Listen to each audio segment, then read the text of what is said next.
and it's just going to take a couple minutes to load the YouTube. I'll let you know as soon as that goes through. Are you Mandy who just I am, and I had a lot of technical difficulties, but I'm good. Thank you. Hi. Hi. Everyone's called Dan Natchez sleeping apparently. No, so. I'm good. Okay, so David, it's all yours to start the meeting. You have a quorum. Okay, good. So welcome everybody to the December 15th meeting of the Village of Mamaroneck Committee for the Environment. We have a couple of new members, which we'll get to you in a moment. But first, following the agenda, because of course we have to follow the agenda, I'd like to have a motion to approve the minutes of the November 2020 meeting. You need to first, David, you first need to open the meeting by vote. Somebody I have to open the meeting by vote? We have to vote to open the meeting? Somebody has to move, somebody has to second, then you have to vote, then you can go on to the agenda. My goodness, all right. I move that the meeting be opened. I second. Second. All approve? Aye. Aye. All oppose? Okay, the meeting is open. Now, I would like a motion to approve the minutes for the November 2020 meeting. I'll second that. Okay, all in favor? Aye. Aye. All opposed? Okay, we're moving right along. We have updates from the November. Let's talk about the new CFTE members first. And I think maybe it'd be helpful for the veteran board members to introduce ourselves with one or two sentences about who we are, and then we can ask the new board members to introduce themselves and tell us a little bit about themselves. Would that work? Sounds good. Okay, so I'll start. I'm David Freeman. I am chairing this meeting in Ellen Silver's absence. I am in my real life, I'm an environmental lawyer with a New York-based city-based law firm. And I guess I've been on the committee. This is beginning my third year term. And my practice in terms of environmental law, I do a lot of work involving brownfields and Superfund. So who would like to go next? I can go. I'm Dan Kushnick. I've just finished my first year. It's hard to believe it went so fast. My main interest is in the environment. It has to do with energy use.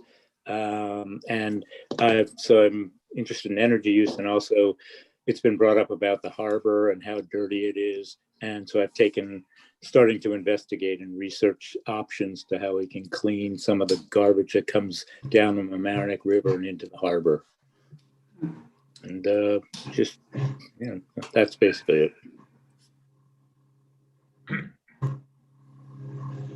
I'm David Styler, and I'm in my 5th year here, and I have 1 more year to go.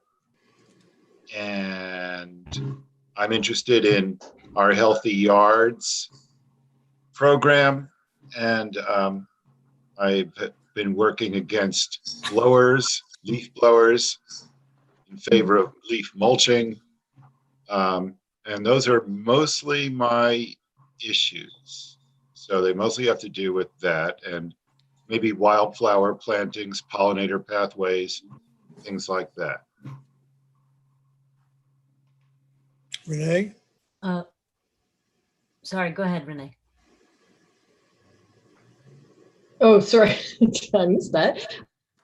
I'm Renee Crabtree. This is just finishing my first year on the committee, and I'm the secretary. So I've been the one taking the minutes, but I'm wondering if anybody else is interested in that role. I'm happy to let them take it over. But I'm very interested. You do such a good job at it. Yes, you do. Thanks. It makes it really hard to contribute to the meeting, I find, because you're so busy trying to catch everything that's going on. But anyway, very interested in our composting program, trying to get more participation in that, and also the Healthy Yards project, I think, is a great one that I'd like to get more involved in if we could ever get out there as a group in person and do some things post-COVID.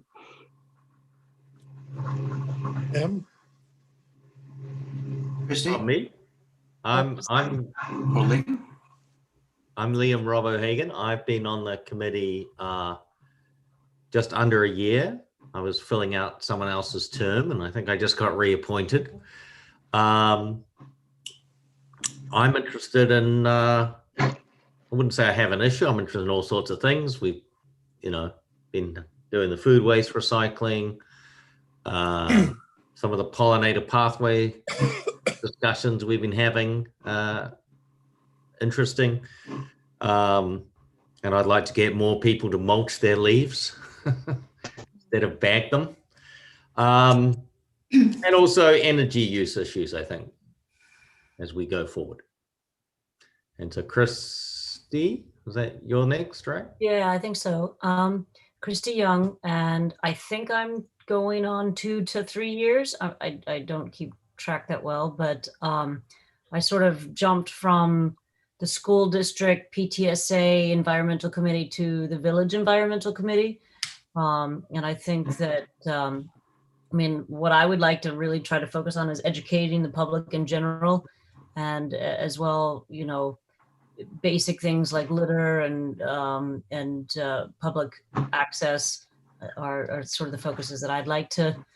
I feel like we're a bit hamstrung with this pandemic. It's hard to sort of get a foothold in getting anything accomplished, but I have hopes for 2021 to really hopefully get some grip on getting back to community cleanups and getting people involved, because that seems to be the best way to educate them.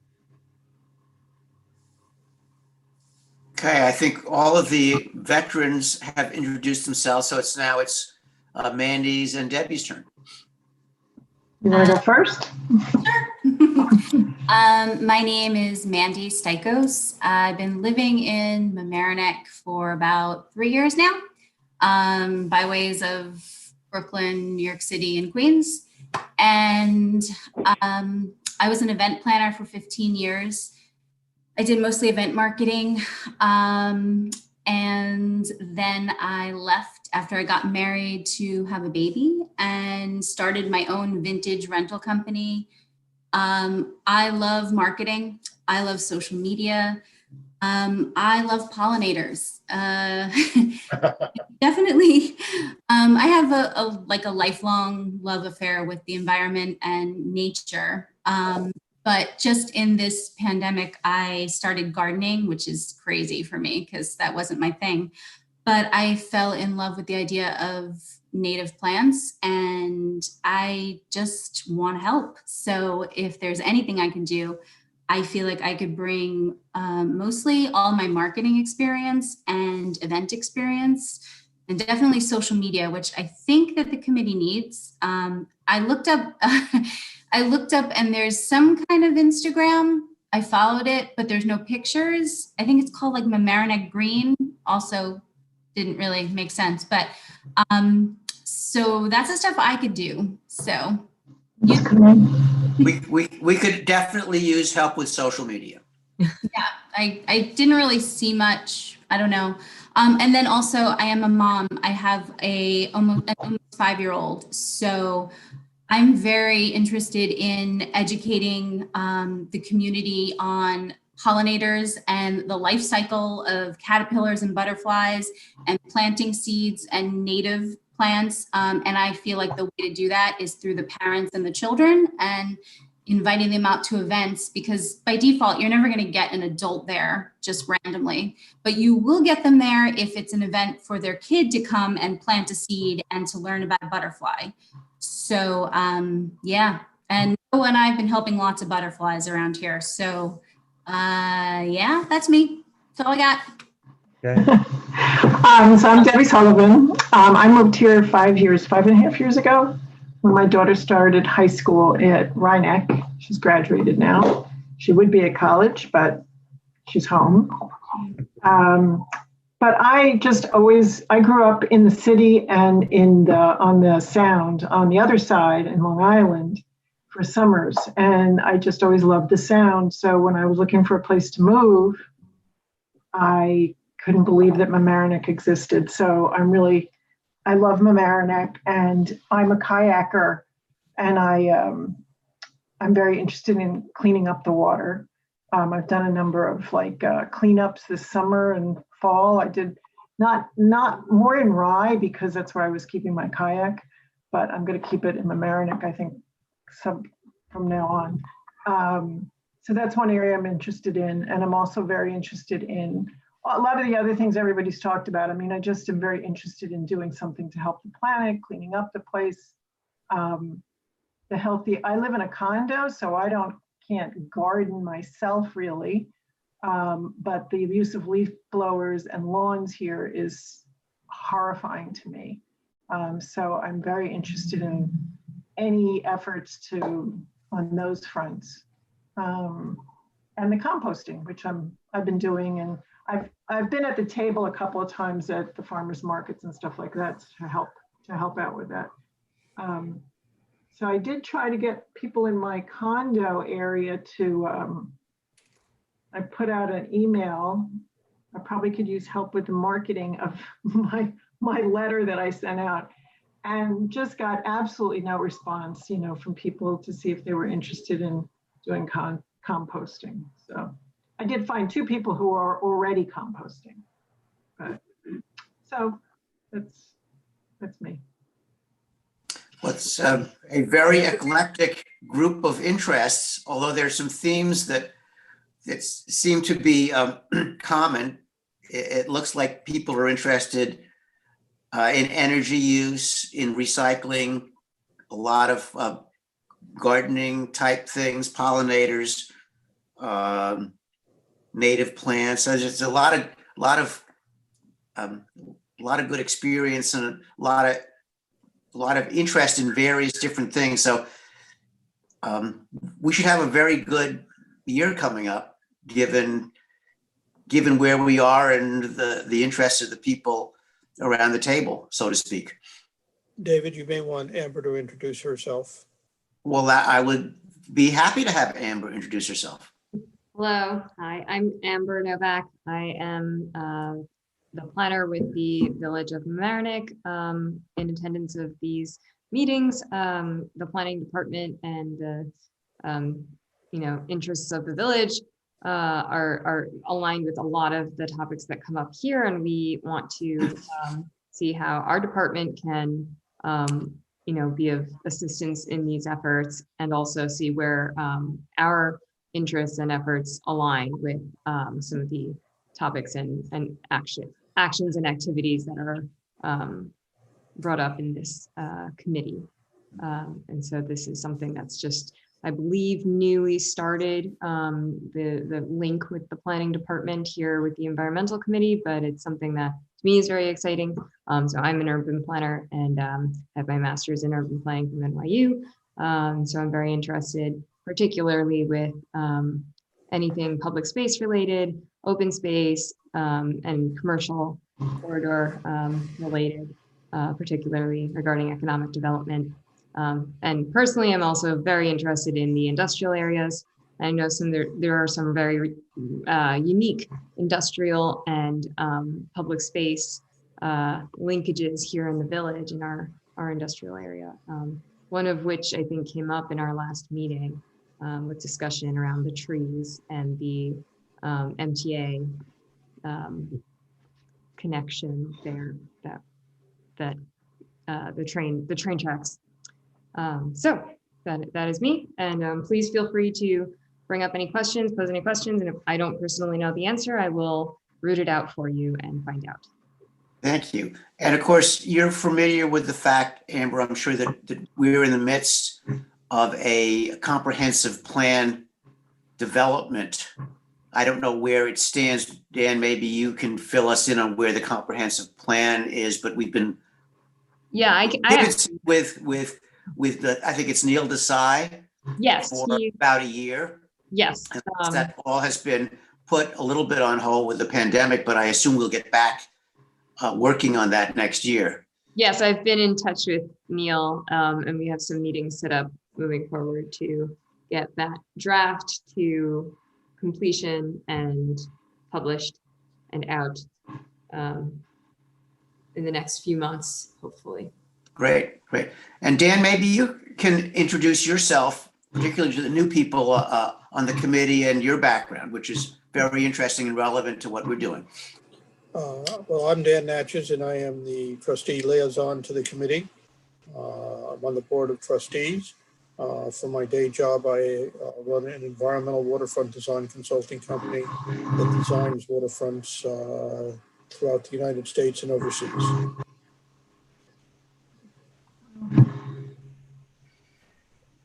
Okay. So in terms of where we are, so that's, why don't we talk about now going down the agenda? There's an item regarding updates from the November meeting. And I don't know who's going to take that, but I'm happy to defer to anyone who has an update that they want to discuss.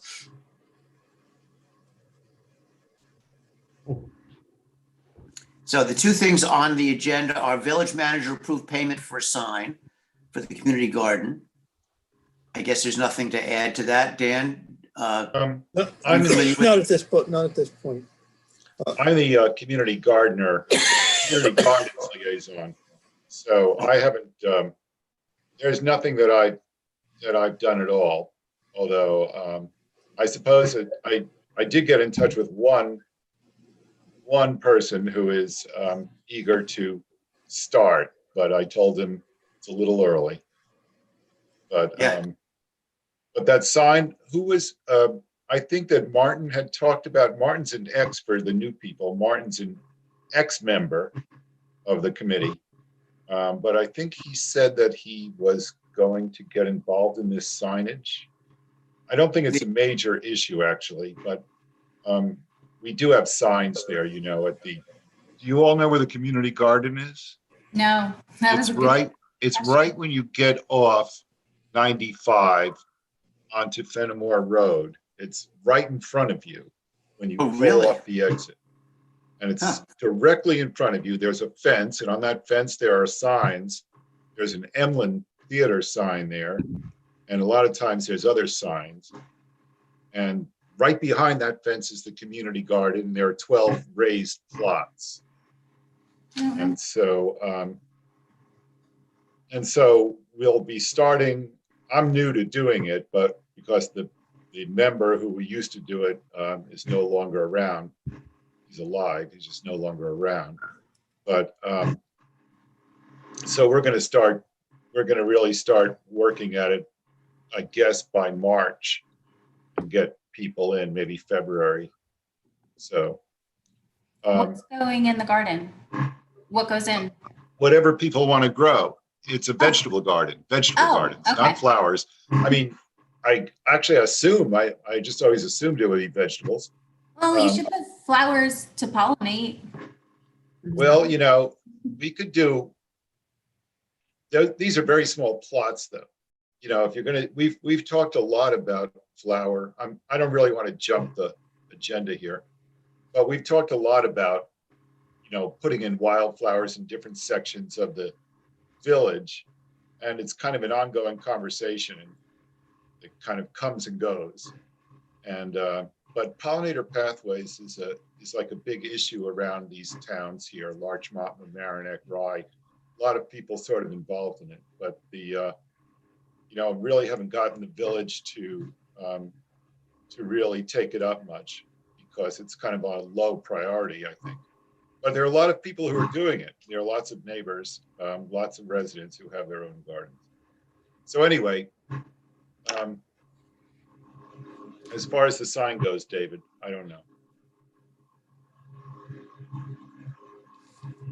I think we lost, I think we lost David. yeah. I think we lost David for a minute. I'm sure he's going to try and get back on. And just while we're on that community garden, is there a sidewalk that goes from those gardens to the train station? Is that, or at least in that relative area? Yeah, right. You can just walk. It's a long walk, but you can do it Yeah, you can go. along Fenimore, Hoyt Street. along Fenimore to Hoyt.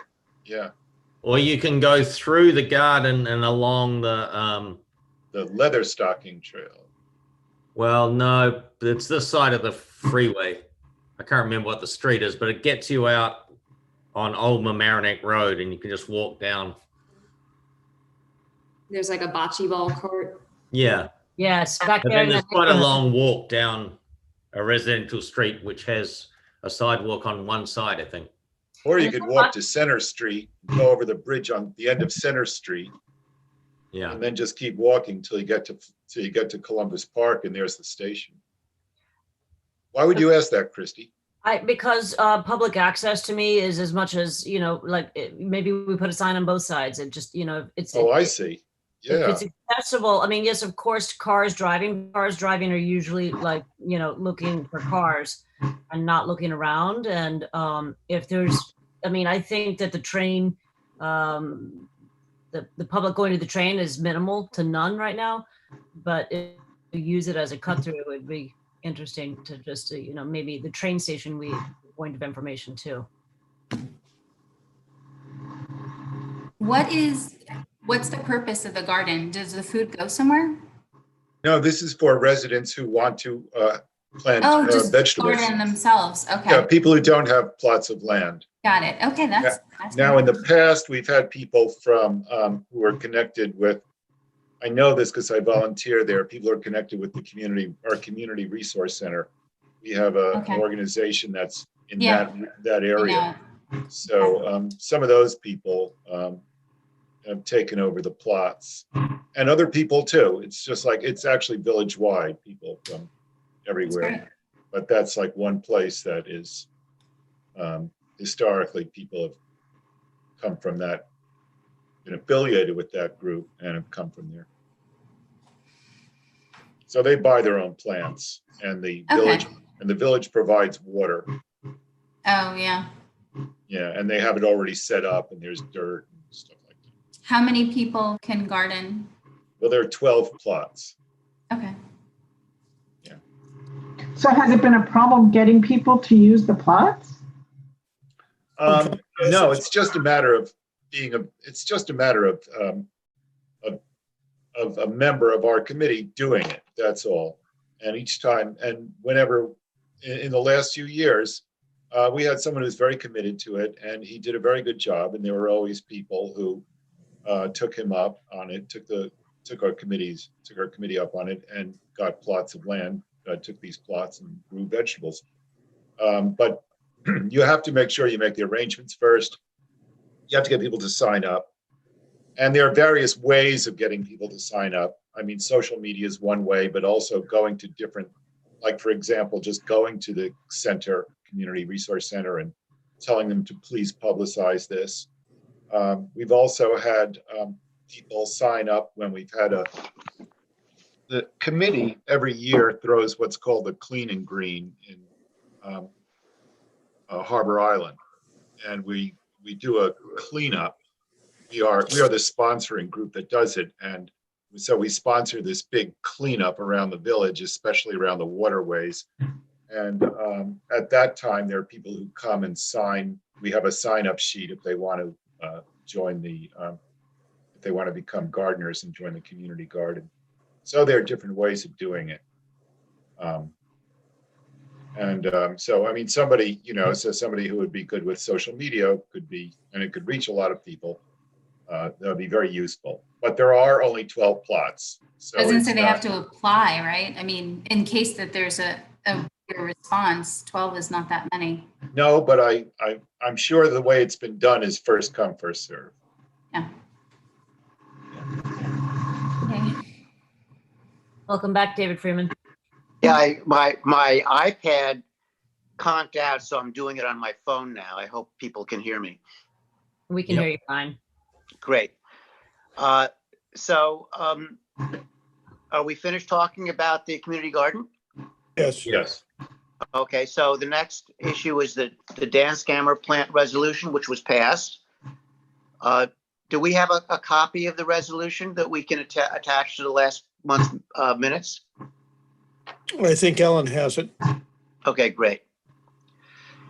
So why don't we talk about the 2021 goals for the committee, which I think maybe we should start with a question, and that is, we all got a copy of the village manager's memo about postponing active meetings in January, February of March for us and a bunch of the other village committees.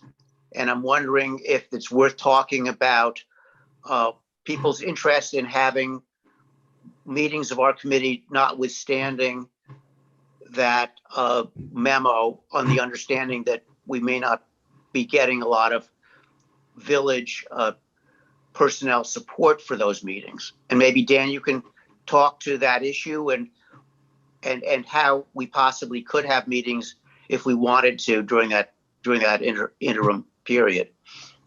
The village staff is no longer available to run the meetings or host the meetings, and do whatever the electronic hosting and, sending out the notifications. If the committee is interested in meeting as the trustee liaison, and with my inability to be handle the electronics and being overly electronically challenged, I'm willing to try and help by hosting the meeting, so that the committee can meet. The question is if you want to meet, and if you do, then we'll find a way of getting it done. It's great. Is it just a question of hosting, i.e. somebody having a Zoom account, or are there open meeting requirements that we have to somehow comply with, even though we're not? The meetings have to be recorded. They have to be, I assume we're on YouTube right now, Amber? Yes, this is the village Zoom, the village Okay. planner Zoom account. No, I understand we're on the Zoom, but we also are supposed to be on the YouTube. Yes, we are live streaming to YouTube. Okay. So both of those have to be handled electronically, and it has to be posted. And if people that are not on the committee want to attend and ask questions, they have to be allowed to do so. I'm happy to try and do it. Anything electronically is a challenge for me. I know on, off, and sledgehammer. I'm very proficient with the latter, but we're happy to try and do it. If the committee wishes to, do that, and we'll make sure you comply with the various regulations. So, Well, I for one would be very much in favor of continuing to meet on our regular schedule. And so that's the first question, is do people want to do it? And then we'll just have to figure out the mechanics. How do people feel about that? I'm good. Yes, definitely. Yeah, I'm good with that. I mean, by the time we get through March, it'll be spring, and anything that we want to start anticipating for spring needs, time. So, and spring could open up a lot other doors. Good point. Okay, so maybe I should make a motion, be a little formal and move that we meet at our regularly scheduled times during January, February, and March. David, can I suggest that it is the desire of the committee to meet, and we'll try and ask the village to try and help assist to make that happen. Right. I mean, that would be the motion, is that we would like to meet, subject to our ability to work with the village to make sure all of the public notice and other requirements are able to be complied with. Okay. Do I have a second? Second. All in favor? Yeah. Any opposed? Okay. So Dan, I would be willing to work with you, and maybe Ellen's the right person as the chair. We'll talk to her and see, you know, what mechanics we need to comply with and how we can do it. I've been told that the liaisons are the only ones who can do it, but I will find out and we will communicate before your next regular scheduled meeting. So Okay. if you get notices for a January meeting, then you know you're meeting. Okay, good. Well, good. I'm very pleased we're doing that. So having decided we're going to continue to meet, let's talk about what our goals should be for 2021. Anybody want to lead off? I have a out of the blue conversation topic I'd like to address. Is something we've not really talked about, and after hearing Amber talk about what her background is, it makes me hope that maybe we try to approach this in a way that I'm not sure how to get. But essentially, we have this beautiful river that rolls through past the train station, underneath the bridges, and then down through the back sides of the neighborhoods and parking lots and out into the Sound. And it's, you know, it has attention for waste, to draw some attention to is its natural beauty, and it is not actually considered a destination formally. It is informally a destination for people that want to hang out by the water, but because there's no preset path, there's no establishment, there's a fence. You know, there's a lot of areas along the waterway, especially in the back of the neighborhood, which is mine, which is why I know I'm paying attention to this, but I know it carries on further, that I think people will go there to spend time, but there's no trash can, so the trash is left behind. You know, it's more of an illicit scenario because there's no picnic tables. So I don't think that it necessarily draws the right attention, but I think that I'd love to see if the village could recognize it as an attractive part of the community that should draw people to come down and be by the water and spend time by the water. It's refreshing.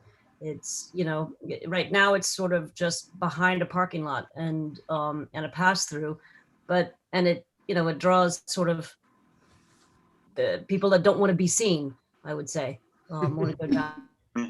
Plenty of access, and my understanding is a good deal of it is public. So I don't know where to go with this conversation. I'd love to open the door in 2021 and see if we could make it a public space, if we could extend it, make it safe for people to go and sit and have lunch down by the water, you know. So I have an idea of where we can go with it, and it actually ties in with Amber's background. Why don't we take a look at what the comprehensive plan says about that area? And if it doesn't say anything, maybe we should try to get some comprehensive planning done, or have the Mamaroneck River, I guess it's the Mamaroneck River, right? Be part of the comprehensive plan, doing something with it to make it more attractive and more of a plus, as opposed to a negative or something that people don't even know about. So one thing, you know, I would like to bring to your attention is that I do understand there's an industrial committee, I believe, and they had, as I understand it, retained a consultant to work on or draft. I'm not sure what stage it is at right now. It is in right now. A sort of like a plan or some sort of, you know, proposal or report regarding the IBZ there, the industrial business zone. I'm not sure what the boundaries are of that. This is something that my department is going to be looking at in the next few months as that comes together. So that's something that, you know, I'm happy to connect with the committee on. What I would say could be a next step would be, as you've said, looking at the comprehensive plan to see what is there that is relevant. And perhaps at this stage, it's drafting a letter of interest to the village that might, for example, detail what the interest is this committee. I would recommend as well, this committee, it seems to have like a really strong interest and more robust capacity than other boards and committees in, more public outreach, and especially with what you're talking about with social media, looking at how and if you can gain certain support around, general ideas around this area, and hear what the feedback is. That might be a plan or an approach to start at this stage, collecting information around that area. As far as the details, I would just add looking into who owns what, and that's something that, as I would be looking at this document as it comes forward around the IBZs, would be looking at what the boundary of the IBZ is, where the city, jurisdiction ends, and where the industrial businesses and manufacturing businesses, etc. I think David, you raised your hand. Hi. Dan Natchez knows everything about this, but he's just waiting for people to talk. But we were originally slated to have been right now in the thick of a what's the agency, Dan? The Bureau of Army Corps of Engineer project to reroute the river through the park,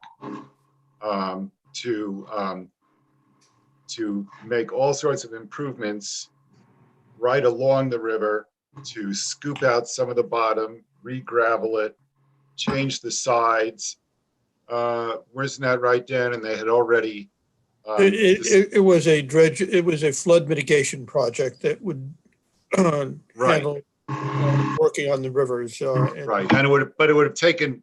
It would have gone through the whole length of the Mamaroneck River, starting up Mamaroneck Avenue, coming down, and the Sheldrake River. And it would have been like an enormous project, but as soon as the last administration came in, they nixed it because, we're Democrats. So they nixed it. And so they took away the funding for it.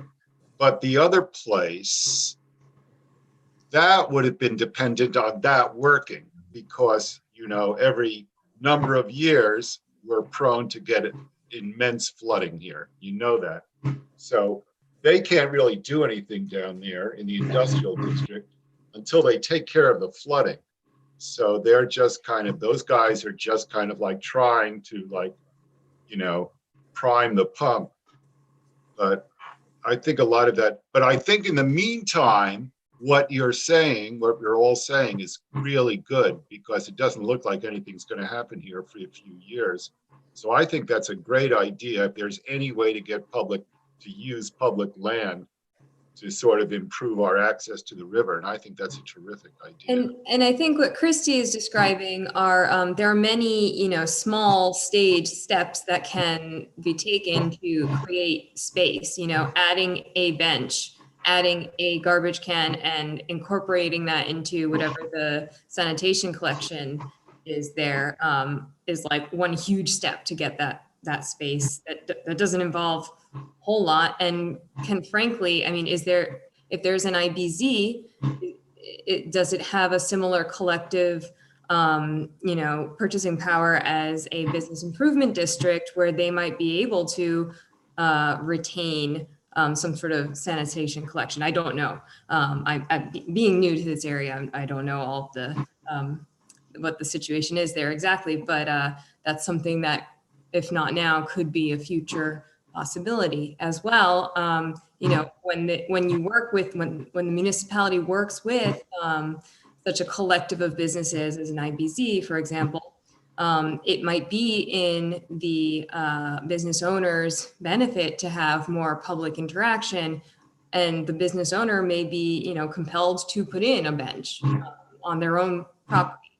These kind of public-private partnerships, if you will, are things that municipalities, find strength in to slowly build instead of looking at there's this large project, that end result that we want. How do we get there? We don't have everything we need to get there right now. There are little steps that can be taken. So, in terms of the possibilities, it seems like there may be many. It sounds like it's a matter of connecting the dots between, what I know, what it sounds like, the village is fully aware of, and may be able to, connect with what the status of things older than my tenure here of 2 months. So Amber, can I ask you Yes. one sort of concrete thing you could do? And that is take a look at the comprehensive plan and see what the comprehensive plan says, if anything, about the Mamaroneck River and the Sheldrake River in the areas we're talking about. I can definitely revisit it with an eye specifically to this area. And then we can maybe among us have a sort of a task force that is looking at things that can go into the comprehensive plan that can help to help to achieve our goals, whatever they may end up being. Mm-hmm. And does everyone have access to at least the most recent draft, or is this something that? Oh, No, I don't think we've seen a draft in months. gotcha. Okay. So Christy, when you were talking about, what part of the river were you talking about? Columbus Park or the back of Phillips Park Road? Or I mean, the only thing in specific that a lot of the details escape me. I know that specifically from the historical district neighborhood, which is mine, to the parking lot on the back of Mamaroneck Avenue, majority of it is public property.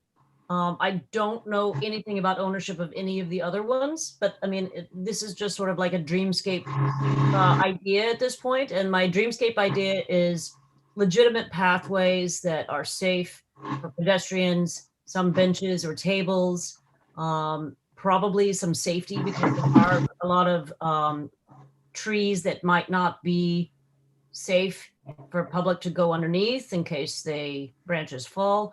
And then maybe some lighting, and then to be even extra safe, maybe a couple of throwable PFDs just in case, because if we're encouraging the public to go by the water, it's always a good idea to have, water safety. But other than that, I don't really have any concrete plan, any idea of where. I think anywhere that we have a waterway and public access, we should encourage it to become a destination.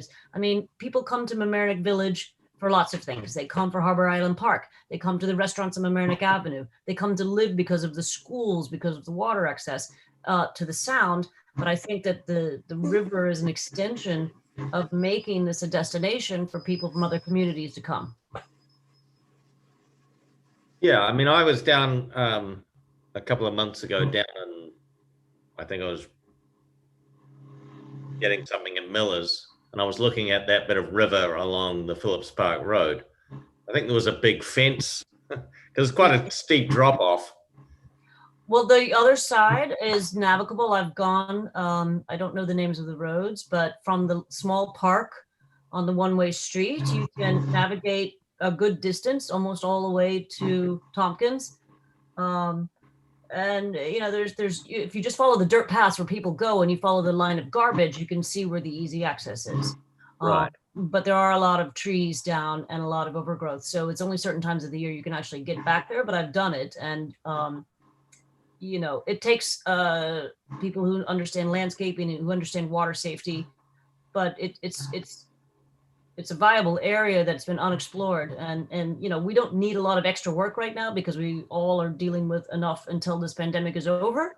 But in the same way that let's just keep the conversations going, let's find out what the problems are, let's see what the potentials are. I'd love to keep it on the topics as much as, and then you incorporate the pollinator pathways. I think this community, with traffic and safety should embrace walking, walk to your village, walk, having public access sort of brings the community together.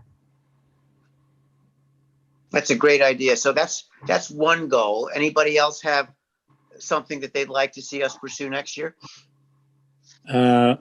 Okay, well, I guess it's a good time to bring up the harbor cleanup. So it started with a conversation. Martin brought it up about the Mr. Trash wheel that was in Baltimore Harbor, and it would go in the down by the river by the harbor, and it collects the garbage and stuff that comes down the river. It's an very expensive proposition. Stuart. He brought up, and Dan, I wanted to ask you and Amber, I've reached out to, William Long about this particular grant he claims that the village may have. I haven't gotten a response. I've reached out to him a couple of times. So I don't know if you're aware of this, but William's no longer working with the village. Okay, well, that could be why I didn't hear back. If you want to forward that to me, I will. Okay. Look into that for you.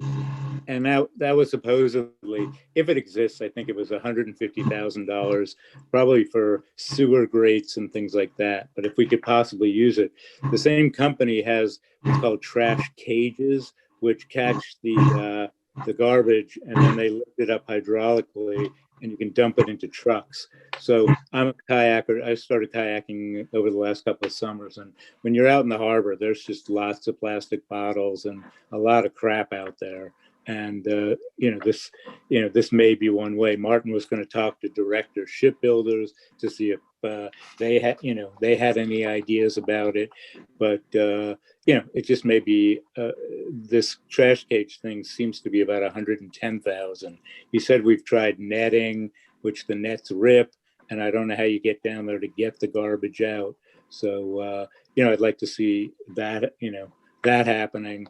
And then I'm also pursuing, which I think we're going to try to bring up next meeting, about more electric vehicle charging stations in some of the municipal lots.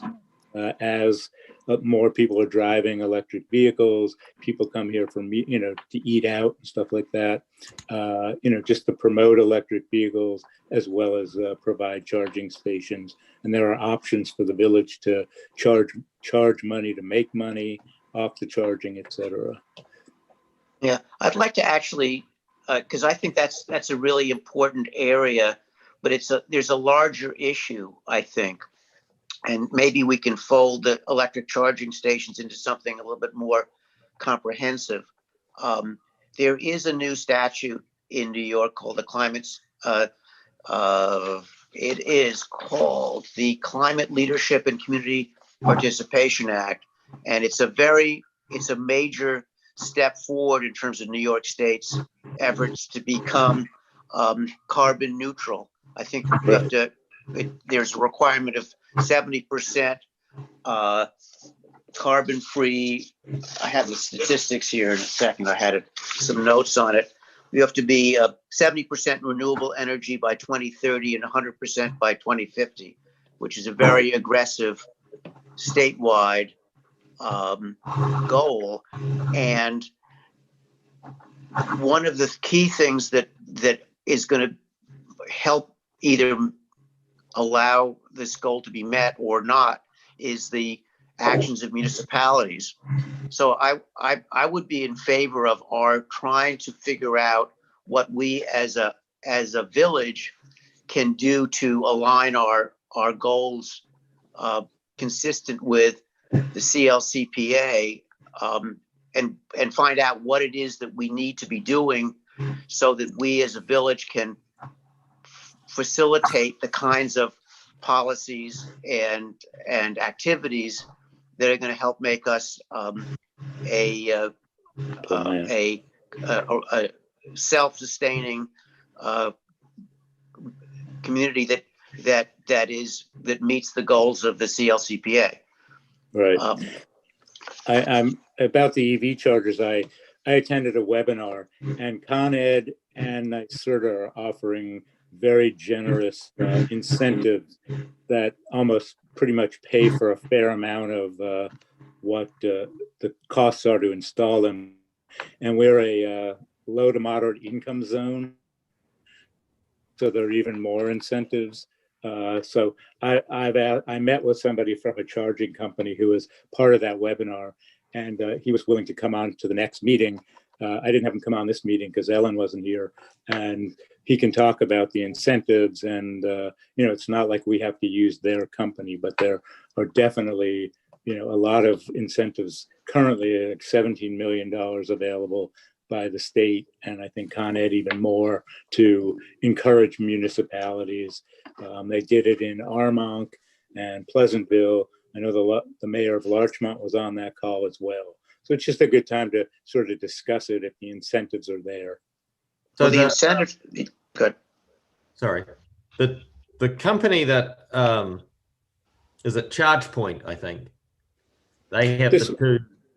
This one was Blink charging. I think there's a bunch of them out there, and I don't think the incentives are related to which company you use. They're just available. Right. So whatever company anybody would want to use is fine with me. I just felt it's important to take advantage of the incentives that they're offering right now. Yeah, because they were in the, I don't know if they have a deal with the village, because they're the two ones in the in the garage. lot. Right. So I'm sorry, Dan, what are we doing as a village in terms of electrifying our fleet, if anything? Well, we've just added 2 police cars that are both electric and whatever. So as the opportunities present themselves, they are being implemented. Right now with the tightening of the belt, most every initiative has been put on hold. Yeah. Anything that costs money is on hold. Well, that's understandable. Although there is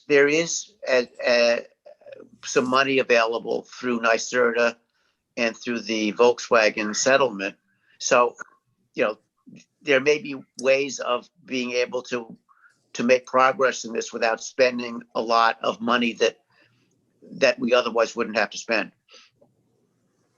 All right, I think that's accurate.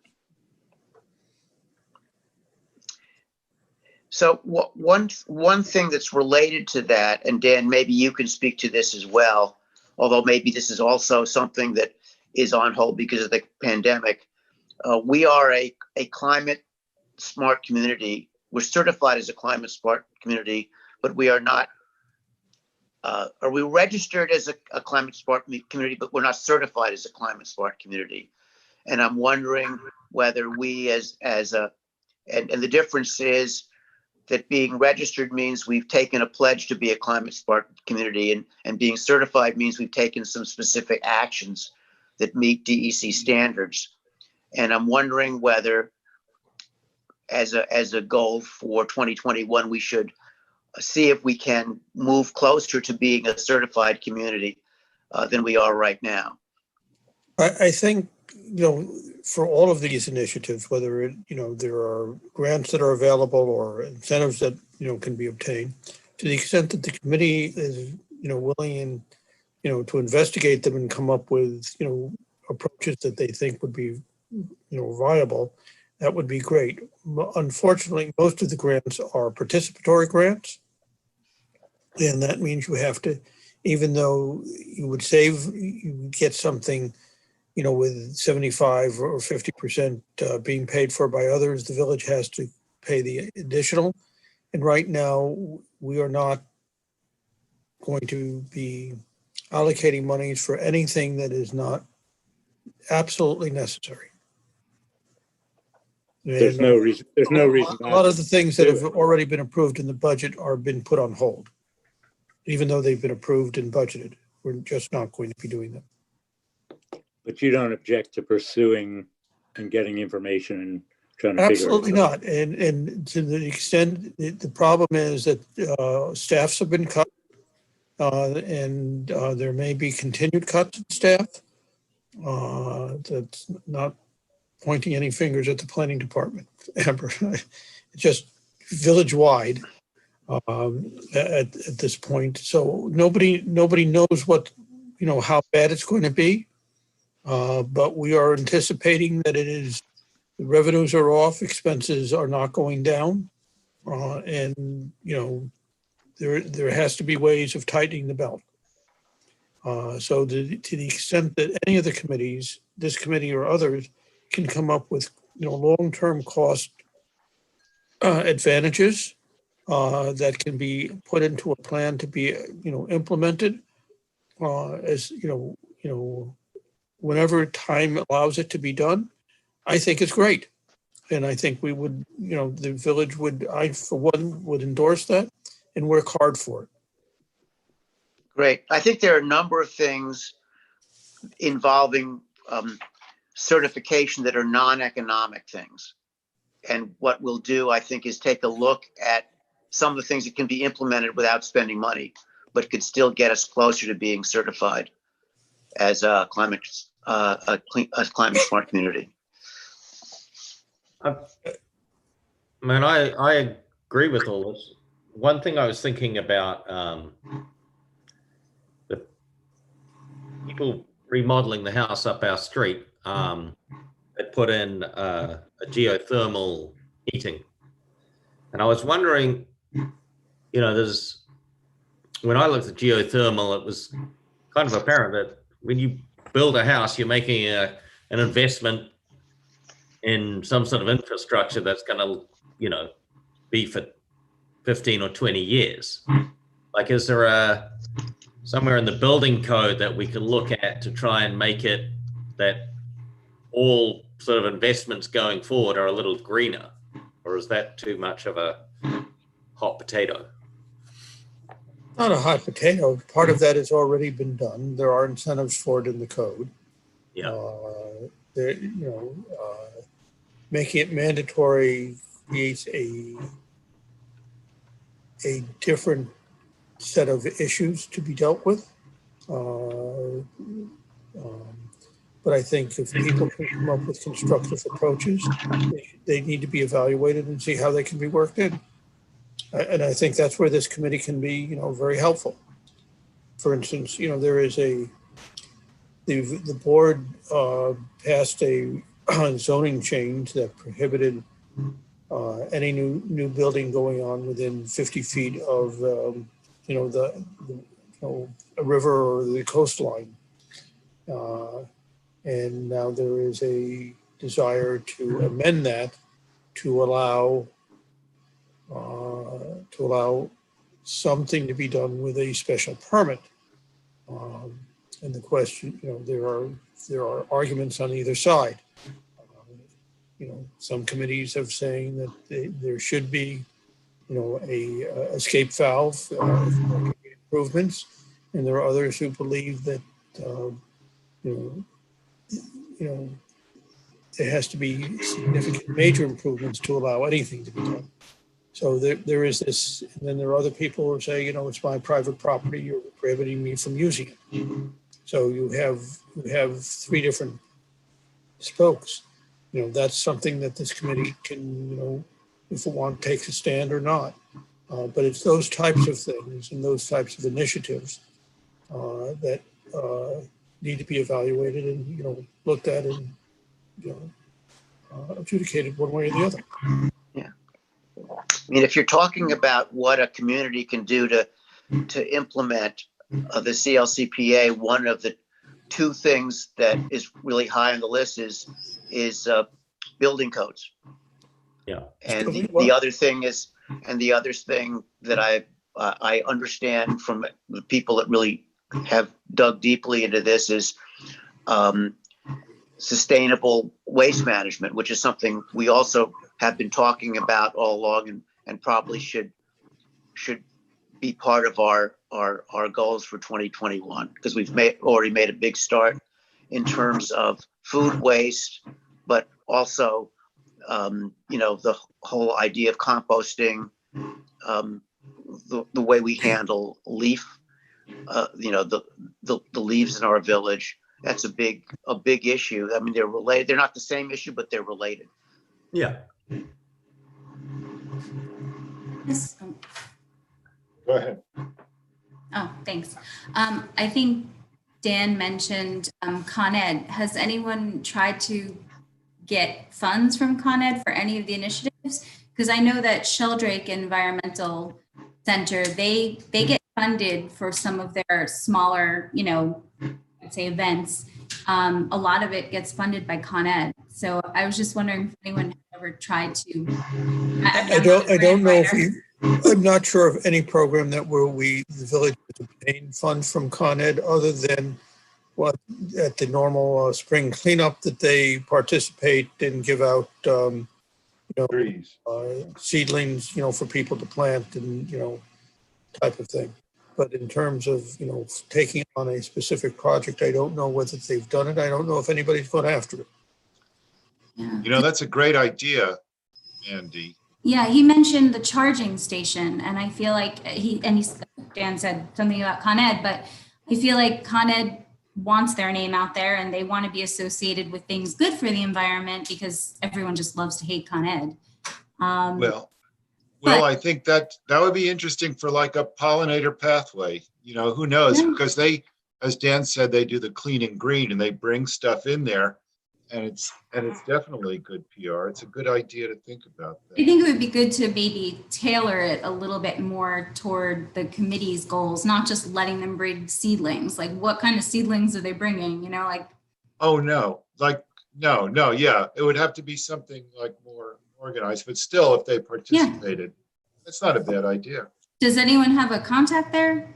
Or I don't know. But the village is in almost daily contact with Con Ed, which. I meant more like the marketing event. No, I understand, but there's a protocol. You have the municipalities have a liaison, and you go through the liaison, and okay. Some liaisons are more responsive than others and are more effective than others. But they're, let's just leave it at that. In either event, I don't mean to discourage it. I think it's a great idea. And to the extent that anybody can identify a specific project they think would fit into whatever Con Ed or anybody else's,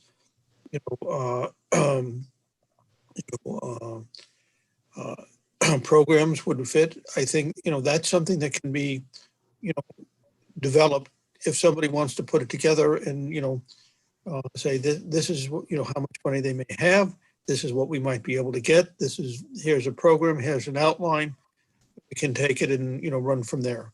But it takes a lot of, groundwork just to get it started as opposed to just the idea. It needs to be, really vetted and, mapped out. Okay. Got it. I think the idea of our committee deciding what we want to do and, having a plan to take to Con Ed is a very good one. And we would back it wholeheartedly. But staff is on overtime, if you will, and overtime has been cut. So we can't load up staff with something to do. It's now up to the committees to do the legwork and get something, that's meaningful together. And then the village can, join in and, try to move it along. I think there may be a benefit to seeing if we can figure out the kinds of things that Con Ed is interested or has typically funded. It would give us a heads up or a head start in terms of our own thinking. And I don't know, Dan, whether that's something that our liaison can ask or whether we should try to do independently. You could probably just go on their website. I think know what this is they something do that the at committee needs to Sheldrake. develop. Mandy, are you volunteering? Yeah, I know what they do at Sheldrake, so it won't be too hard. They sponsor, I went to a Mommy and Me children's program. It was like a 6 or 8 week program and they sponsored the whole thing. It was free, first come, first serve for I think like 7, 8 of us, maybe about 2 years ago. And they are constantly giving them money to do nature walks. And I could look around. I'm sure that they do things similar to those. I think that's great. I think that would be an excellent idea, Mandy, if you could investigate and report to us at the next meeting as to what you find out. Okay. David, the other David had his hand up. Yeah, I wanted to say, I just wanted to keep going with the with the leaf thing, because we're sort of closer than we've been in a while, because we've gotten the attention of a lot of people with, trying to solve this problem of leaves in the street. And so I think a lot of people are not averse to doing it, and I don't think it's really that costly a change. In fact, it would probably save the village money by like starting some kind of, and Amber, maybe you've heard about this, starting some kind of project where we're using lots more bags. It's not just zero-sum project, but a lot more bags, a lot more leaf mulching, a lot more communication with the lawn care company to sort of reduce all these piles of leaves. A lot of people go crazy, especially Stuart Teekert, about, and justifiably so, with the leaves just running into the storm drains and clogging them up and going out into the sound, taking all this crap. And, we've been talking about this for years, since I've been on this committee. But I think that, we have agreement from Public Works. We have agreement from pretty much everybody that it's a really good idea to do. And it's really beneficial in a lot of different ways. It makes the village much more sustainable. And it takes away problems like parking and, stuff like that too. And I really like that as a goal that we can, really do it. That, along with finally, establishing rules for all lawn care companies to start moving away from mowers and making it sort of mandatory. And I think it's really overdue, because those of you who are new to the village, you must have already been driven crazy from all the blowers, and we've put together programs showing how unhealthy they are, and there's no reason for them to keep doing this. There's no reason. It's just that there's a lot of inertia that we just can't seem to kind of keep going past a certain point. And they're doing it down in the town of Mamaroneck, and they're really much more proactive and they're collaborative there. And they've really invited us to join it, but I think that's probably, we can't do it bureaucratically somehow. It seems like there are too many obstacles to do that, but we could do that. They said that they should register. They plan on making sure that anybody doing any lawn care companies will register with the village, with Larchmont, Town of Mamaroneck, and that's their permit. And so then they're sort of under control of the town to a certain extent. And so they can kind of tell them, well, we're not going to allow you to have gas blowers. We'll maybe move to electric blowers. We'll maybe ask you to make sure that you give the homeowners the option of mulching the leaves into the garden and things like that. But these are very concrete things that we can do as goals. And just think, if as a committee we were able to do this in a year, it would be really great. We would be up there with what they're doing down south of us in Larchmont, and it would be like really concrete. I don't think it'll be that difficult, Dan and Amber. It seems to me that we have great people who work for the village. We have the Tony in Public Works is like really amenable to working on these things. And I think those would be like really decent goals also. But that's my thing. That's my. But so David, what you're suggesting is a variety of things. It sounds like number one is a concept, the fundamental concept of registering lawn care companies and making them comply with certain procedures, certain practices, or at least making those practices available to their customers, such as mulching the leaves as opposed to putting them in the street to be collected. So that will be one thing. The other thing is, I'm not 100% sure about the idea of bags, but is that a plus or a minus? It's a plus. So why would it be a minus? It's a plus. Do you mean as far as economics go? Well, I'm just wondering whether, we, on the one hand, we want to, as a community, eliminate bags. We're taxing them and making them otherwise unavailable when we go into stores. How many bags are we talking about requiring when we have everybody bag their leaves as opposed to leaving them out in the street? Well, I don't know the thing answer is, to that. Well, it's not zero sum. It's not this way or the other way. It's also mulching, but it's also getting lawn care companies to take away the leaves on their own. You guys just take away the leaves. Don't leave them on the street. Actually, I do think that there's an old law in the books. Dan, you can correct me if I'm wrong, that we're really not even supposed to take debris out of our own properties, like leaves, and put them on the street. I don't think I think that was not ever really permitted. David, do you happen to know what the model is that Larchmont and the town of Mamaroneck are following to get this across? And is there an opportunity for the village and this committee to join that? Yeah, they want us to be part of this. Right, but what is the model for getting that done? Well, they've already put it together, and so the if you're really interested in this, you could contact Sue Odierna, who's. I mean, I would recommend to this committee. We do it, right? Yes. But we could do this, but we already know it. But then the problem is getting other people to buy into it. I mean, in the last time we spoke to Jerry about it, he didn't seem all that enthusiastic. I like Jerry a lot, but he didn't seem that enthusiastic about it. Well, so you're saying that Larchmont and the town of Mamaroneck, this comes from the municipality and is a sanction? It is, yeah, it is coming out of the collaborative, which has made the recommendation to Nancy Seligson, who I'm not sure who that is. She's the supervisor, the town supervisor. And she's totally bought into it. So you have a lot of people bought into that program of and the program itself, forgive me if I'm just. So it has to do with registering all of the lawn care companies. So it's not just a wild west of lawn care companies who just come and go. And they also have this. So it comes down to not having to worry about do we find the homeowners or do we find the lawn care companies, because that's always screwed up. And so how are we going to go around and make this work?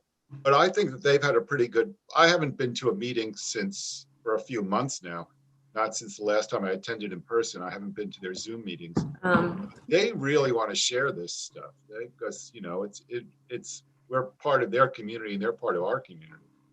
So the good news is that they've done a lot of the legwork. We're not trying to reinvent the wheel. I think it'd be very useful, Dave, if you, for our next meeting, could give us a little bit, maybe get some materials from them that you could share with us, and we could actually see concretely what they're doing and see I actually if any, have the materials. I could actually send it up. I could actually get digital materials and just send it all over to you, send it to you guys.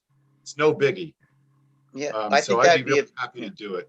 Yeah, well, I mean, why not see at least what they're doing and where we can do things collaboratively with them, which don't cost particularly they're not costing the village money, and it sounds like a lot of the stuff doesn't cost money. No. Then why not? Actually, I gave a report on this a couple of meetings ago. But so we have the information. So I'll digitally send it out. So I have a question for Dan, and that is, leaf collection is a very expensive proposition for the village. And maybe some of this could actually be saving money if we were able to get people to put fewer leaves out or had some kind of different protocol for dealing with them. There might be a big savings to the village in terms of the amount of time people are spending collecting leaves from the streets. I think there's merit in what you say, David. There are opposite sides of the coin that come from a lot of other areas within the community. And, part of the board is to try and, balance it. The leaf bagging in Washingtonville, which is a pilot project, has been moderately successful. There are issues with it, but it's been sporadically good. but not universally good. And that's part of the problem. So tell us a little bit about the Washingtonville pilot project. I'm not sure I've heard of it. Well, Washingtonville has very little space. It also has very few trees, but it does have leaves from the, what they do have. And so the village has given them bags, and instead of just putting them all out on the curb, which people are allowed to do allegedly the night before the, collection, as opposed to what we do is just pile them up there, for weeks. They would put them in bags, and the bags would be collected and, handled, as if, and that was, they still have to be collected by the village, and the question is, it's done more by hand because one of the reasons for doing it was it's hard to get the big equipment into Washingtonville, which is has very narrow streets and very limited maneuverability. But if the bags sit there for any length of time, they rot and they break and they spill, and that's been an issue. So there are ways of solving it, but it requires a very concentrated effort, and hasn't yet been undertaken. Dan, in your neighborhood, and Dave Finch suggested this a couple of years ago, but it always sounded pretty good to do a pilot project there, because you would think that there would be quite a few of your neighbors who would buy into this idea, who would say, yeah, let's not just have leaves piled everywhere, let's put in bags. And there are a lot of people in the neighborhood who would also maybe contribute monetarily to this idea by also buying bags, who knows. But if we can just start it in one place even, and then let it migrate around the village. I think when we started our recycling programs with newspapers and bottles, I think that probably took a while to get going. And then it finally got going. It's not even law, but it's like done by just general agreement, and people put that stuff out. I mean, they do it. It seems to me that it could be just sort of another model of taking care of your stuff. But again, it doesn't have to be just bags. It could be another of several different things. Anyway, I think that would be a decent goal to look at, to modify, change, mitigate, do whatever. And any progress is progress. So I think that would be a good goal. And I think the blowers deal is a really good goal, because it just drives people nuts. And it's really unhealthy. What about getting the bags sponsored so that people aren't having I don't know, when I moved here, I was told that we needed to buy bags. I don't know who told me, but I didn't even know about the piling on the streets.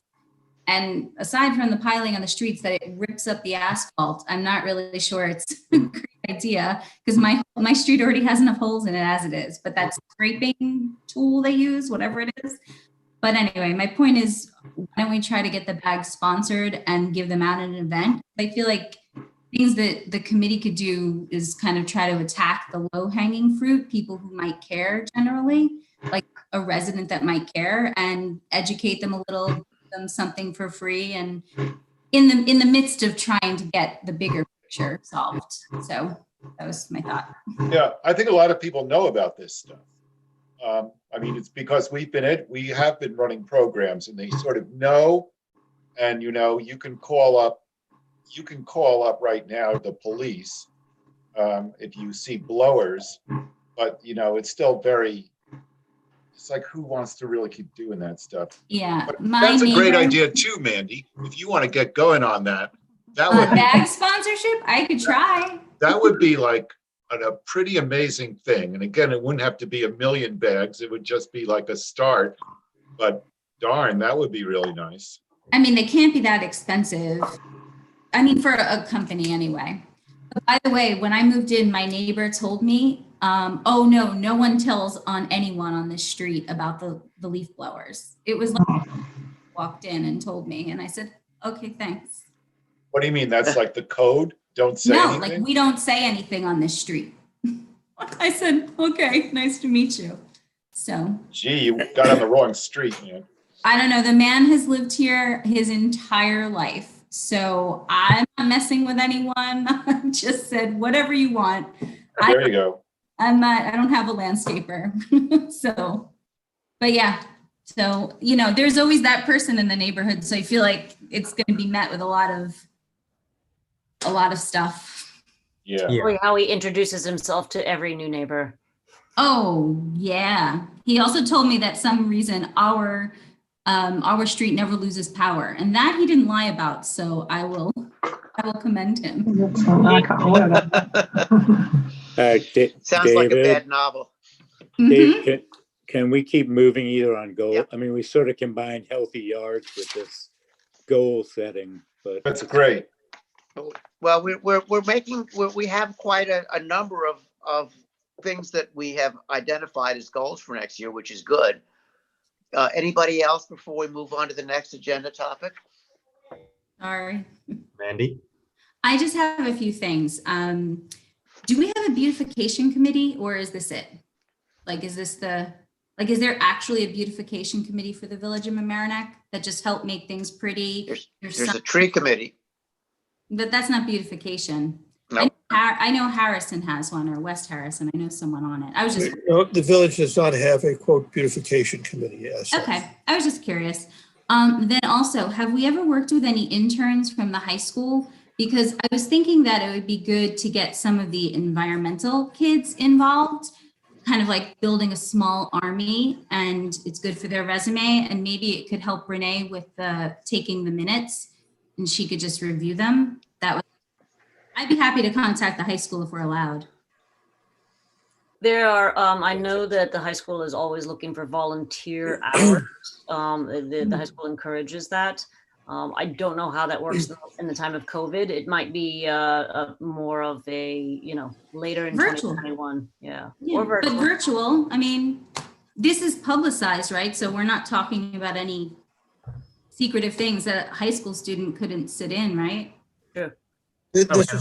All our meetings are public, and the public is allowed to listen and participate. Okay. Two other things, and then I promise I'll be quiet. Instagram, anyone in charge of it for the committee, or no? No. Are we allowed to have one?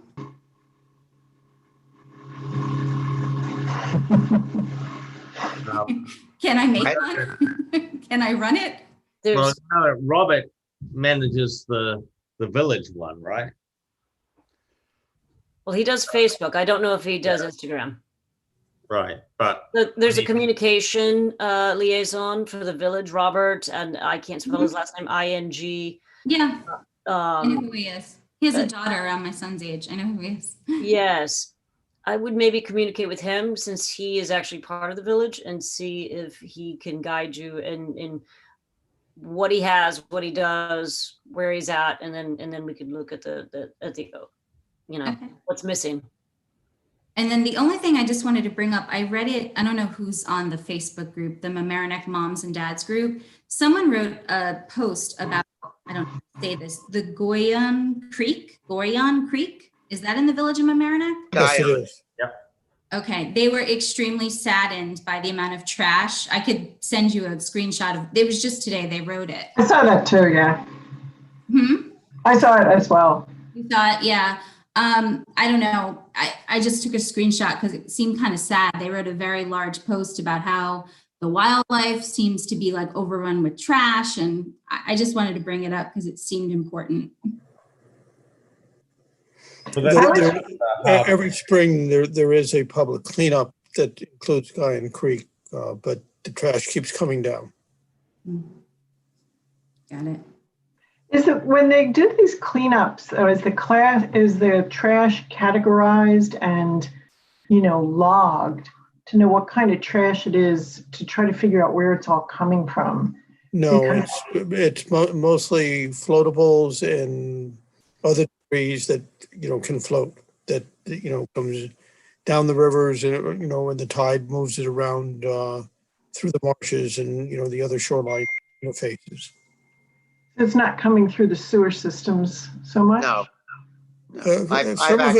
Some of it may come through the storm sewers, but the storm sewers all enter into the rivers.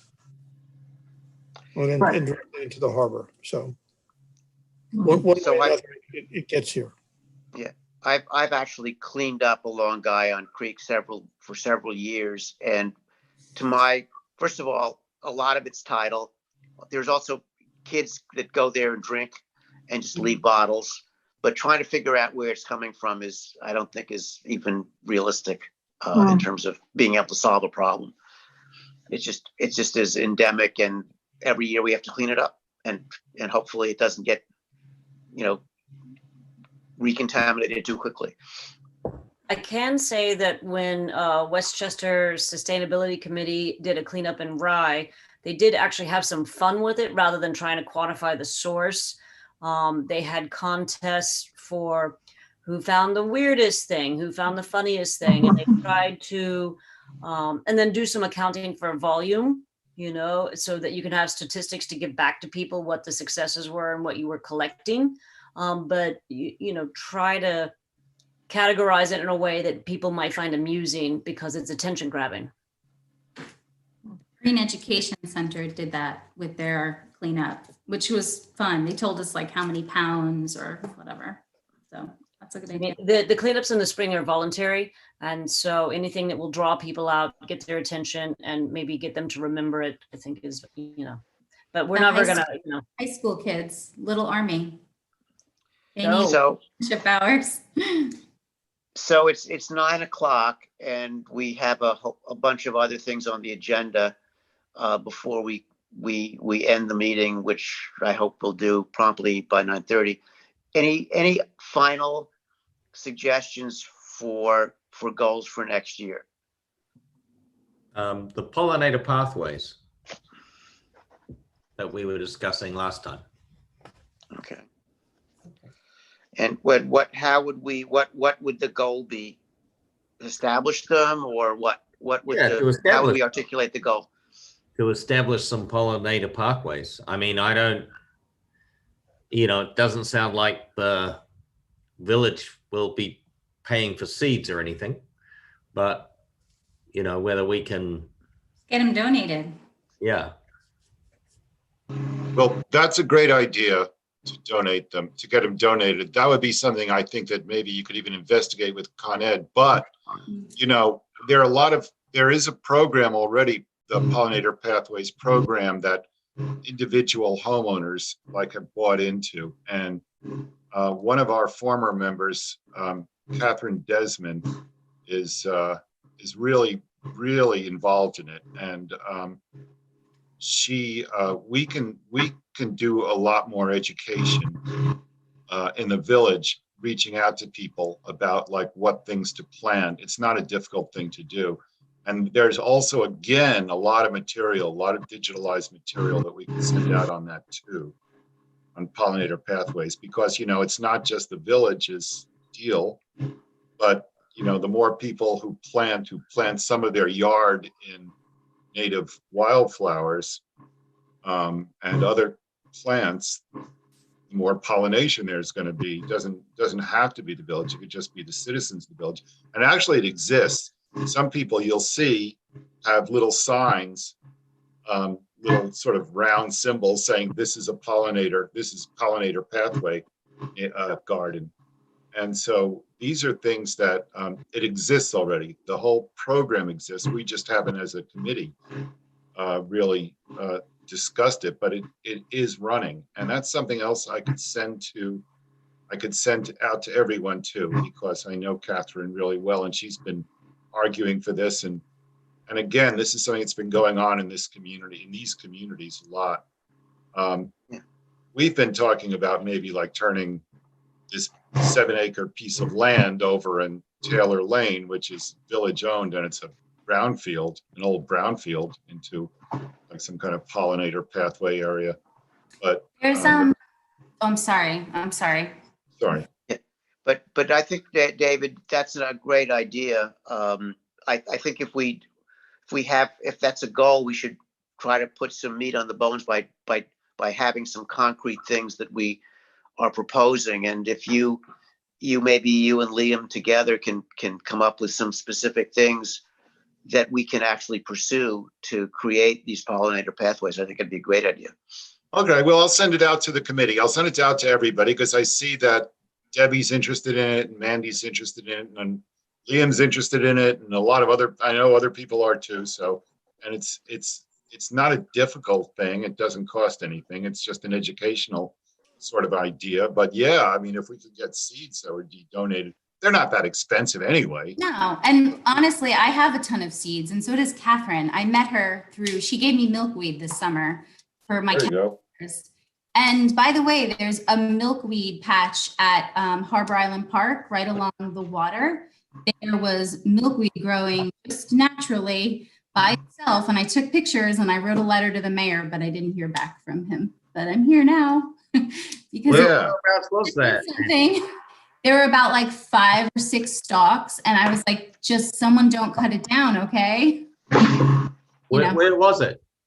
It was definitely in the summer. I could look back on my phone to see when the pictures, I have the pictures, I know where it was. But yeah, I was helping raise monarchs, so I can spot milkweed anywhere. And that's how I got to know Catherine. Oh, you know Catherine. I do. I spent a lot of days at her house. She needs an Instagram tour of her gardens. Oh, yeah. So great. So that's right.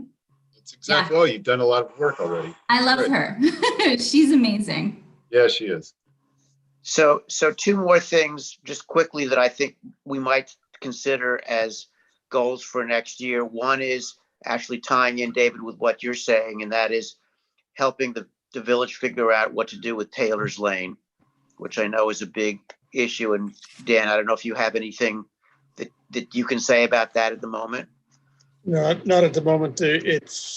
Everything has been put on hold, including discussing it. Okay. And the other thing that we should have, I think, as a goal is helping the village finalize its comprehensive plan. Mm-hmm. That's going to happen anyway, but we obviously want to be involved with that. The other thing, I don't think we've really talked about also the composting program and just, goals for that program for the next year. Well, let's talk about that because that's actually the next thing on the agenda is you're talking about the food waste recycling? Right. I mean, we should have specific goals for that for the coming year. I think you're right. And let's talk for a moment about that and get an update on it. I know we got a chart showing the month-to-month totals, and it looks like November's a little bit down from last year, but overall we're up. And is anybody prepared to talk about that program and what we should be doing during the coming year to promote it? Well, I think we just follow the model that the Scarsdale people, they were successful. The ones who spoke to us, was it 2 meetings ago? I mean, we've been quite successful with the selling them on Saturday mornings. Down once they closed the recycling depot, we had 1 day on outside the regatta. I don't think we sold any to anyone in the regatta building, but there were still people coming and going, and I'd put it on Nextdoor and Facebook. So there was still some interest. And the advantage of being on Mamaroneck Ave is, you get just random people passing by and asking about it. So is this something we want to continue doing, trying to hold events or where we are selling these food waste kits? Is that feasible? I know it's been successful in the past, but maybe query whether in the winter and with the reduced availability of village assistance, maybe is that something we can continue to do and want to continue to do? I would think that general education, continuing to have village signs, continuing to have, a public interest without a specific definition, because I find those volunteer situations quite challenging to ever attend personally. But I think if a goal could be continued education and publicity for the public and continued efforts to increase, participation, I would be happy with those sorts of goals. I'm not personally ambitious about having the village do pickups. I think that the high school kids are doing just fine. And I just think we need to just get more people on board. Yeah, but sorry. No, I think that the events where you buy the thing at the farmers markets or outside of the regatta are, in conjunction with any other kind of signage is a good idea. I think people do buy them at those events. And there's somebody there to ask questions and, provide some education at those times. Yeah, I think it's worthwhile. And it, sorry, I'm getting feedback for some reason. I think the events are worthwhile, and if you sell 10 kits, that's 10 more people involved. So, and then the other thing I noticed, a lot of people were coming to buy bags. So I think that might be one issue, is people not knowing where to restock their bags, because that's not easy. It's not sort of apparent. Yeah, that's been a problem, I think, historically. Yeah. Any other comments on the food waste recycling program? Is there a goal? I mean, I guess with the budget constraints, there's not really a goal at this time to have the village do pickup. Is that correct? Away from that. Yeah. Okay. In terms of the numbers. Yeah. So we really have to get people to use the system and really beef that up, I think. That's, I just think that's a very concrete goal that we can be working on. I'm very happy to man a booth or whatever, pretty regularly. So Dan, so what was happening was that the public works people would bring the table and the recycling kits and all that down to wherever we were and set it up. Is that something is now considered overtime? And if it's a weekend, the answer is yes. Yeah. Okay. So we'd have to figure out some other way of doing it. If you wanted to have a table and chair, if it's at the regatta, that probably would be relatively easy to work. But if it's elsewhere within the village, then somebody has to transport it. And, if it's a village employee on the weekend, that's overtime. Yeah. No. Okay. Would the library be a good place to have these things set up? Is there enough traffic there to make it just worthwhile, or is that sort of off the beaten path? I don't know. Guess we could try it and see. See, I would have thought more people are going by the regatta, but yeah, I actually don't know the answer to that. The reason I ask is that my wife is on the board of the library. I'm sure they would be willing to allow us to set up something there if it's something that we wanted to do. The library is closed right now, though, except for... The library is closed, so that would, people come by and pick up books from the outside. They can't physically go inside. Right. Probably not the best time, maybe when it opens back up. Yeah, maybe. Yeah. Do we know if the winter farmers market is going to be running in January? Is that still happening? Yeah, it's the winter farmers market will continue at the on Harbor Island, outside only, not inside, but outside, and that is going forward. But nobody will be allowed inside. So if we had some kits at a table inside that building, have to get access to them on a Saturday morning and set them up outside by ourselves? I don't know that you could get into the building. Right, yeah. I can't give you an answer to that. Okay. You know, the,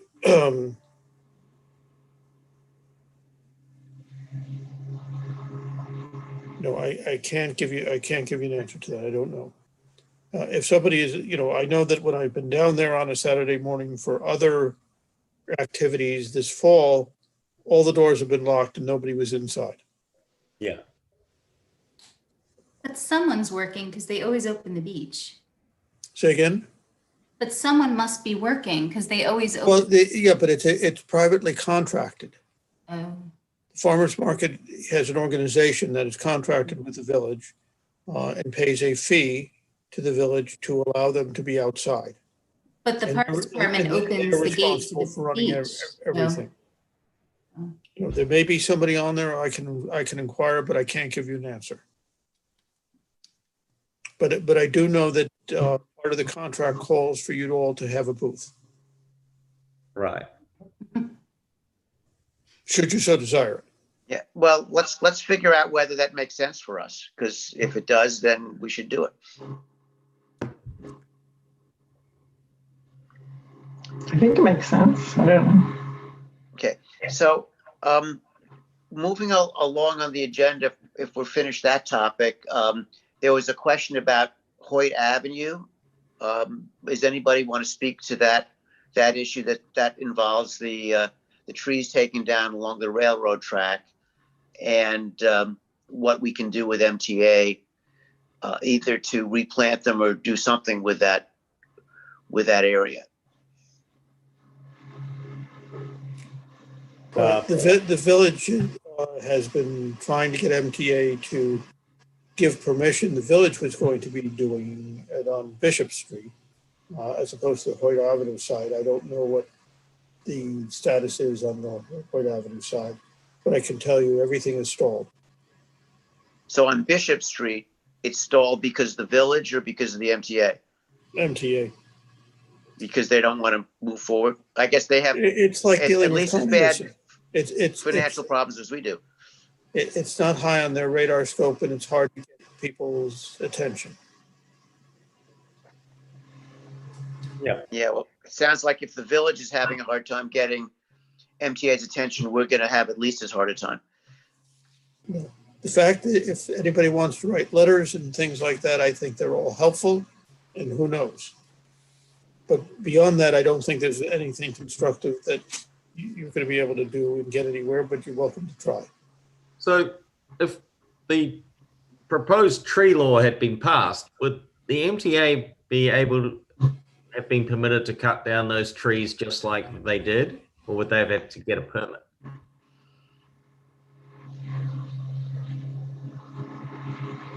It's too late now. I believe they and the schools and all state government organizations are exempt. Okay. Yeah. If it's their right of way, they probably have some extra Well, powers. it's sort of like, you know, do as I say, not as I do. Okay. In any event, the trees are cut down, so it's a sort of a moot point. The moot point, yes. Okay, any other topics? We have a couple minutes before I we need have to close. one. How does anybody feel about meeting at 7 o'clock as opposed to 7:30? Fine with me. 7:30 is better for me. But we'd make it 7 to 9 rather than 7:30 to 9:30. Yeah, I don't mind hosting it, but it would be a lot easier for me based upon my having to juggle a lot of international calls of, you know, and, you know, other activities and trying to eat in between everything. But I don't want to force it, you know, if 7:30 is what people would like, lots of committees are meeting at 7 now. 7:30 was a standard because people were, you know, coming back from work, you know, and on the train and, you know, that type of thing. And that's not going to be happening for a while. So why don't we do this? Since Ellen is the chair and I think we ought to consult with her. Why don't we take that back to her? I don't think there's any, is there any objection of the people on the call to a 7 o'clock start time? No. No. Why don't we just check with Ellen and make sure she's okay with it? I have no problem with it. Okay. If you would relay that to her, and I'll follow up with her on that. I can call Ellen and I'll fill her in on what happened at the meeting and I'll ask her that question specifically. Okay. Great. Any other business before we wrap up? I have something. I'll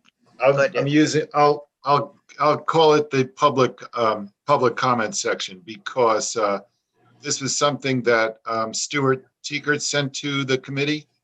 And I think it's just worth mentioning that there was a spill, a fuel oil spill on 95 that got into, I don't know if it was the Sheldrake or it was the Mamaroneck River. And he took a picture of it, and there's a boom there now on the river someplace.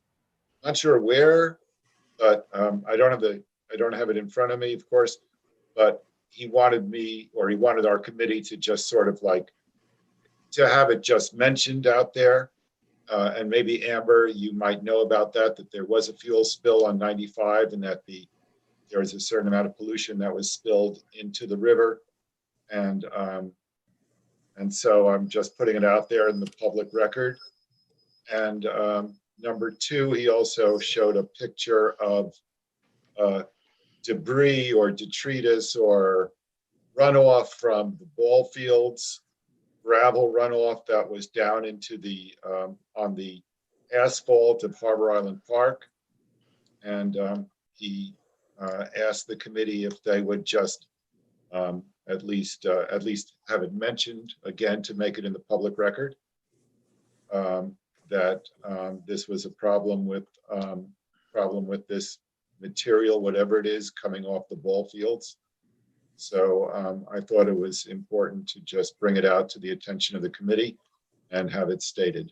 And since Amber, you're here, maybe you can just be made aware of it. So because you're probably there's a chance, of course, that you'll probably get a notice about it from someone like Stuart. So you may as well just be forewarned. Okay. So noted. Okay, anybody have any other comments or questions? If not, I'll entertain a motion to adjourn. Second. All in favor? Okay. Thank you, David. Thank you all for taking the time thanks, to be here David. tonight. Thanks, everyone. Have a wonderful holiday. Thanks, David. See you in Thanks, January. everyone.